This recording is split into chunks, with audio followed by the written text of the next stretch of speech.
Guy. So is the claims adjuster your friend or a foe? I want to talk to you about some war stories and help you decide for yourself what you think.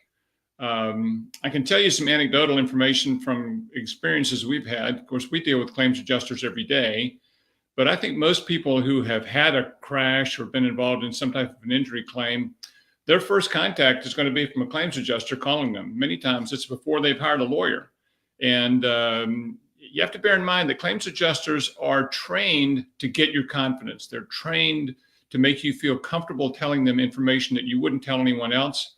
And they're trained to help you make a decision or to lead you to a decision that you don't need a lawyer, that you're better entrusting your case to them, and a lawyer's just going to take a third of your settlement anyway. So let's look at some of the things that we've experienced in terms of dealing with claims adjusters and really kind of get behind whether this is someone who really has your best interest at heart. And I think you'll quickly see where we're headed with this. You know, we had a situation even earlier this year where a claims adjuster continued to call a person who later became our client. And the adjuster would just pick up the phone. He would call and say, "Hey, Bill, this is Tom. Say, how you feeling? And where are you going for your treatment these days?" He'd never identified that he was the claims insurance representative for the party that caused the crash. He just engaged in conversation. This is really not the right thing to do.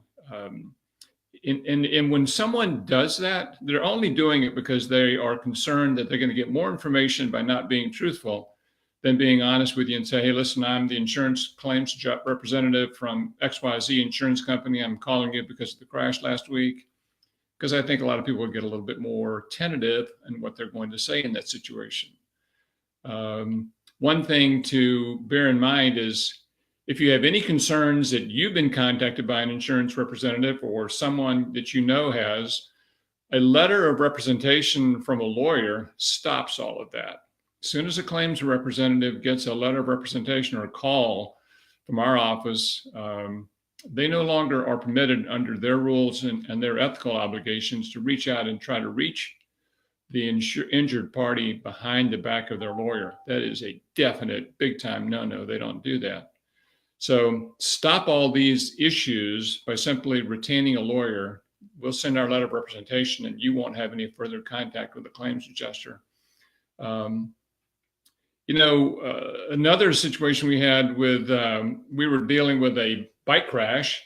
Claims adjuster called me because we were dealing with trying to negotiate the claim and said to me, "We're not sure if our insured hit your client or whether your client hit a car."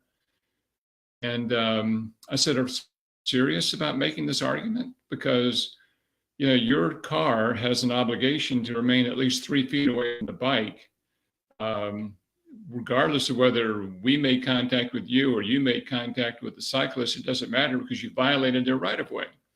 So what would the average person have said in response to that kind of inquiry from a claims adjuster? It's one of those things where I don't know whether the claims adjuster understood the law or whether it was just fishing around to see if I understood the law. Because when I pointed out that, when an automobile passes someone on a bicycle, they have to maintain a safe passing distance. The minimum is 3 feet. Safe passing distance may be much further than 3 feet, depending on the circumstances of the case. So that argument was quickly shut down when I pointed out to her how the law works and what the law said. But in another situation, it's kind of an illustrative of what insurance adjusters do from time to time.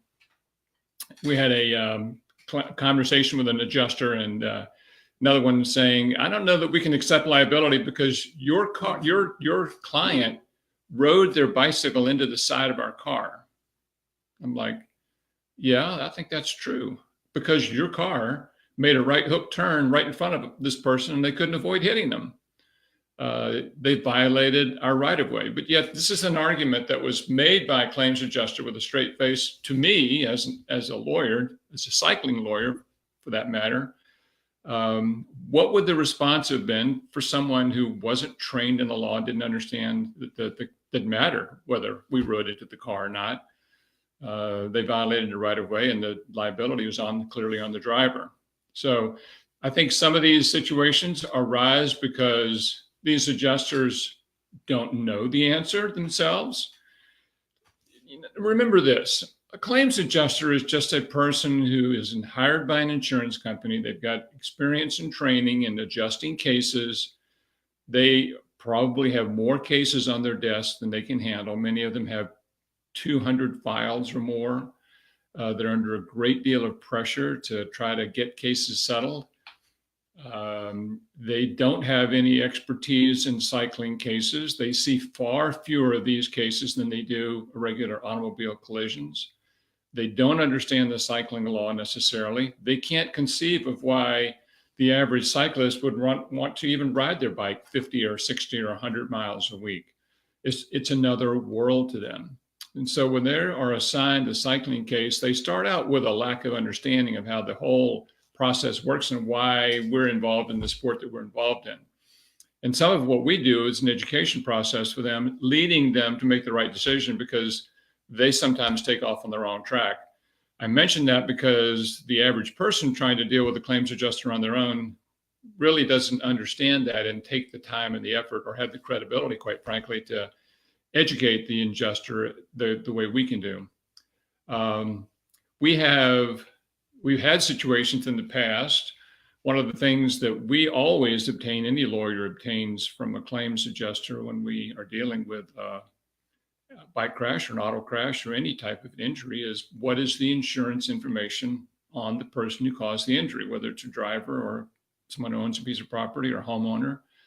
And we rely on the claims adjuster and the insurance company making an accurate disclosure of their insurance information. They're actually required to give that to us as a sworn declaration sheet under oath. But many times they want to miss that step and just send us information or tell us something over the phone. And we've had situations where that information was inaccurate. I can't ever tell whether that was done intentionally, but I think most of the time it's done through a little bit of sloppiness, maybe off the top of their head, remembering. But that can make a difference in the evaluation of a case. Now, it's something that when you're dealing with a lawyer, they might tell us something in a casual conversation about coverage early on, but we're going to get a sworn deck sheet, so we're going to know the real answer before we ever make a decision about the value of case or the value of settlement. But for the untrained person, that kind of misinformation could be pretty devastating and could really get you kind of off the mark. How many people have told us that the first thing they receive when they get a call from a claims adjuster is, hey, we'd really like to help you understand your case more. It would help us understand what happened if you just give us a recorded statement about what happened. Claims adjusters are really trained to want to get a recorded statement. Bear in mind that when you're dealing with the other driver's insurance company, you, as the injured party, have no responsibility to give them a written statement or a recorded statement or a non-recorded statement. They want the information because they know in a large number of cases, something will be said that will help them down the line, particularly if they can get the injured person to give them a statement early on after a crash happens or after a motor vehicle accident or after a fall. So many times inaccurate statements are made. People generalize about what happened. They're not particularly careful in making descriptions of what they say. And those are the types of errors that can come back and cause big problems later, even after you get a lawyer, because they now have the insured, the person who was injured, giving the agent either a sworn statement or a non-sworn statement that takes a position contrary to what they're later taking. Give you a perfect example. Insurance adjuster calls and catches someone on the phone and says, hey, listen, just want to follow up with your crash. Sorry, our client caused you to get hurt. How are you feeling and what kind of medical care are you having? Now, at the time they call, the person's maybe having back or neck pain, and they say, well, I'm having back or neck pain, but it's not too bad. I think I can get by and not see a doctor. That's one scenario. or they have back and neck pain. They also have knee pain, but they're not mentioning that to the claims adjuster. After their treatment begins over the next course of the next several days or weeks, their knee, which is a minor issue initially, becomes a major issue.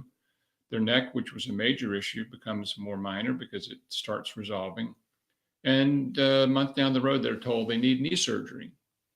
Well, when you have that discussion, when you're injured and you have that discussion with a claims adjuster for the other party, and you tell them, or you don't mention to them that you have a knee issue, when that becomes a major problem later, and we're revealing it as, well, this person saw a knee doctor and they need knee surgery. And it's like, well, they never told us that when we first talked to them 2 days after the crash. So now it puts the victim, the injured person, in the posture of looking like they're changing the story. And that's exactly why claims adjusters want statements from people soon after a crash. They want to capture information that may or may not be accurate as the course of events unfolds. This is why, I mean, in many situations, I'll tell clients that there's really very little you're going to say to a claims adjuster that's going to hurt your case. But the problem is, you as the insurer don't really know if that's the case or not. I mean, you don't know if your situation is one of those or not. I, as a lawyer, can look at it and tell you it might be okay to make a statement, but in the long run, generally, my advice is always let me handle that situation. Talk to us. We'll make the decision. If we think it'll help your case, we'll give a statement. If we don't think it's necessary, we won't. It's pretty simple. So I hope you're enjoying our program. We're committed to representing cyclists. I'm a cyclist. I ride multiple times a week myself. I've ridden for many years. I think that you may know somebody, or you have maybe been contacted by an insurance adjuster. You may have something going on in your life right now, whether it's a fall, a crash, motor vehicle accident, or a cycling crash. And you're wondering, what do I do? What do I say to these people? Should I do some of the things you're talking about in this video? Sometimes people have been involved in a crash. Many times we get calls from people, they really have been pretty seriously injured, but in their mind, they're not sure if their case either is one that's big enough for a lawyer to handle or whether they need a lawyer, even though in my view, it looks like a pretty significant case. And many people just have a question about, is this something that a lawyer should handle or that would benefit me from having a lawyer handle? I'm committed to representing cyclists. I'm committed to helping cyclists any way I can, whether you've been involved in a bike crash or any other type of injury, anywhere in Florida, quite frankly. So if I can help you understand the issues and I can give you information that will help your situation, if you don't need a lawyer, I will tell you.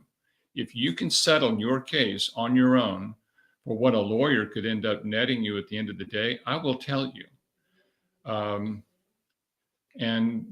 frankly, our experience is you can pay a lawyer fee and still come out ahead in the vast majority of cases. So if you need help from me, I'm only a phone call away. So just don't hesitate to call. Renee, I appreciate you signing in, and I appreciate your really encouraging us with the information we're giving out. Jerry, how are you? Glad you joined us today. So let's look at a couple of other situations involving claims adjusters when we're sort of exploring this avenue of whether they're your friend or your foe. We've had a situation in more than one case where there is some insurance companies will actually assign one claims adjuster to represent the interest of the driver who caused the crash and your own uninsured motorist coverage. So it's pretty common in Florida where you have the drivers insured by an insurance company, and that same insurance company may be your auto insurance company as well. Most companies in that situation would assign a separate adjuster to represent the driver who caused the crash and a separate adjuster to represent your interest under the uninsured motorist portion of your auto policy, which of course covers you in a bike crash. But we have had situations where there are companies that they signed the same adjuster to both sides personally, I think that's a huge conflict and shouldn't be done. But we've had the situation where then that claims adjuster calls and wants a recorded statement from their insured, the person that they insure under the UN policy, who also would be giving the recorded statement to the insurance company for the other driver, same company. But because you have an obligation under the UN portion of your policy to cooperate with your own company, they're leveraging that to try to get a statement as the bodily injury adjuster for the driver who caused the crash. And our position is you can't do that. You can't give a recorded statement, in that situation. So we've been successful in resisting that. But I think it's another trap for the unwary. If you don't know, Lee, I appreciate you signing in and appreciate your comments. If people don't know, they just don't know how to respond. One of my standard pieces of advice to clients when you have been called by an insurance company, we have a lot of people who have been called before we were ever called. People don't call a lawyer necessarily the day of the crash. They may have already been called by an insurance adjuster. I have a simple advice. When you pick up the phone, it's an insurance company on the other end. Just say, hey, listen, I appreciate you calling. Give me your contact information. Give me the claim number, and I'll call you back when it's convenient time. You caught me at a bad time. That way, that shifts control from them to you. You can make a decision then as to whether you do call them, or you can just simply pass that information over to me as your lawyer, if I were representing you, and we will initiate the contact. I think one of the greatest common denominators of what people say to us when we take over the representation of their case is, I'm so relieved of the burden of not knowing what to say to these people who are calling me asking questions about this case. People simply don't know what to say, and they're concerned they're going to say the wrong thing, which they certainly can do. I think people are just relieved enormously by just saying, I'm going to turn this over to Jim and his team. I don't have to worry about this anymore. My position is I'll handle the insurance company. You focus on getting better and getting back on the bike or getting back into the life that you enjoy. One thing to keep in mind, insurance adjusters, insurance companies are always trained to look at any evidence in a case which paints the case in a light different than how our injured client sees it. They're looking for evidence to show that our client could have been partially at fault in the crash, or in the fall, or in whatever the circumstance might be. It's a universal principle. So if they can divert some of the responsibility from their driver, their property owner, their dog owner, to the cyclist or the driver or whomever, it reduces what they will have to pay. It's called comparative fault. And Florida does have comparative fault. We look at the conduct of the person who caused the crash. We look at the conduct of the victim. Is there any plausible argument that there is some negligence, some fault, something the victim, the cyclist in our situation we're using, may have done something that contributed to the accident? They're looking for that information. They're going to seize on any piece of evidence they can to help bolster their argument that there is some comparative fault. Statements made by the injured person to an insurance company early on in one of these recorded or non-recorded statements is exactly how they do that. Maybe I was going too fast. Maybe I should have stopped. Maybe I wasn't watching where I was going, or I just didn't see them. Any statement like that they can use, you can guarantee is going to raise its head and become a big issue in trying to cast fault on the victim rather than the person who was actually caused the crash. There's also this issue of prior complaints of pain or treatment to the same part of the body. It's when you have a situation where there is a pre-existing condition. So one of the things that claims adjusters are trained to do, two ways. They want to do it in that initial statement they try to get from the injured party. Have you ever been injured in your back or neck before, if that's what you're complaining of today? Oh yeah, well, I had this auto accident back in 2004, and I was treated with a chiropractor or whatever. that information, I mean, we will not play hide the ball when we get your case ever. We're always going to tell the truth. But we're going to know exactly what the truth is before we start revealing it to the other side. And we're going to be able to put that truth in the right context.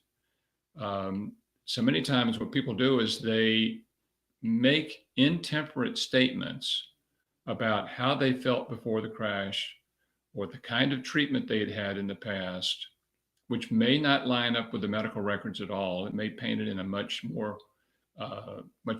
worse shape for the victim than the medical records actually show.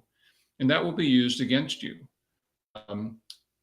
Claims adjusters, when we present a case to an insurance company, they want every prior medical record that is evidenced in any medical record we have. So if it's any evidence you've been treated in the past, they're going to want that record. And we give it to them. We request those records, we give it to them, but we know exactly what it is before we give it to them, and we know how to spin the information in a light most favorable to us, okay? So it's really exercising some control over how that information is revealed, not whether it's going to be revealed, but it shouldn't be revealed in a statement by the insured or the injured person right away, okay? The other thing we've had experience with is injured people rather, making a comment that, well, I'm feeling, they told me I need surgery, but I'm never going to have surgery. Or they told me that I might need injections I might need, but I would never do that. You know, don't make those statements. That may be true, but we don't need to volunteer that information at an early stage in the proceedings, you know, like before you've hired a lawyer, before you've really made a full evaluation of what you're going to do to treat your case. That kind of stuff comes back to haunt you, because what medical treatment the injured party will need in the future is a big part of the evaluation of the case. When you take that off the table at an early stage, really before you've had an opportunity to live with the injury, understand the consequences of the injury, and maybe realize, yeah, well, maybe that injection would help me, or maybe that knee surgery would help me. Maybe I will consider doing that. It makes a huge difference. So these are the reasons why you really want to limit what you say and how to avoid kind of hurting your case by revealing these things to a claims adjuster at an early stage. I think that claims adjusters are like anybody else. We have really good people trying to do their best. We have ignorant people who don't care. And we have lazy and people who are hostile to our position. I mean, they come in all shapes and sizes. The issue for an injured party, if you've been hurt in a crash, you don't have any idea who is this person I'm dealing with. Many times we've dealt with them many times in the past. We've got a track history with them. We know exactly what their motivations are. We know exactly who we can trust and who we can't trust. It's possible in many situations, under the right circumstances, to have a claims adjuster actually help your case. We've had situations where that has occurred. And it's because we've been able to create some type of a bond, a connection, an emotional connection between our client, the injured party, and this claims adjuster on a level that's unrelated to the injury itself. Maybe it's something about the family. It's something about the claims adjuster's family that we are able to make a connection. And when that connection is made and the person actually then wants to try to help solve your case, it's a huge difference. Sometimes this occurs when you got multiple insurance people involved. You got one over here and one on the other side, and they can really be instrumental sometimes in helping the forces that get the case resolved. But the problem for someone who's not involved in this system, you just don't know who they are and what buttons we need to push. You know, in our office, we have Mark, who's a retired claims adjuster who works for us. Mark's got over 30 years of handling claims experience, and he knows how it all works on the backside over there, and what buttons to push on our side to leverage our strengths and how to minimize our weaknesses. So I hope you enjoyed the program. I think you'll find that claims adjusters are someone you need to be wary of. It's pretty much like walking up to a dog you don't know. They may be friendly, but you don't know right away, and they can do surprising things to you that are hurtful. So I'm Jim Dodson, the Florida Bite Guy. We've got a resource for you for 3 tactics that the insurance adjusters use after a bike crash. Let's follow that bit.ly link. I appreciate all of you joining us. Hope the information is useful. Be safe out there. I'll see you on the road. Take care. Bye.